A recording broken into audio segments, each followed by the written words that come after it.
How to add a language to a keyboard on iPhone. To add a language on the keyboard of your iPhone, you first need to open up the settings on your phone. Then, scroll down to the option General.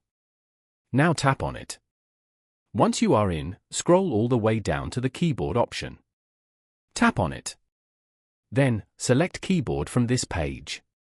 Once you're on this page, you'll see English has been set by default. Now, to add a new language, you need to tap on Add New Keyboard. Here, you will see a long list of languages. Pick your favorite one, and tap on it. Just like I've selected the Chinese keyboard here. Then, tap on Done at the top right corner. You can see you have successfully added. Just like that, you can add multiple language by just tapping on the Add Language option over here. Again, search for a different language. Tap on the preferred language.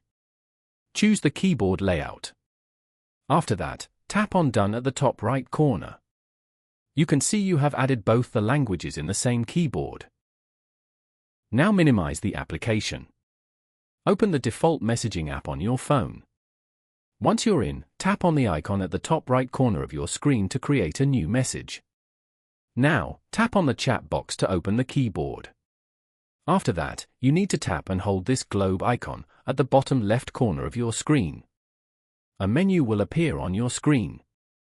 You need to select your preferred language from the menu. Once done, you will see the alphabets change on keyboard. You can keep tapping on the globe icon and quickly change between the languages. So by following these simple steps you can easily add a language to a keyboard on iPhone.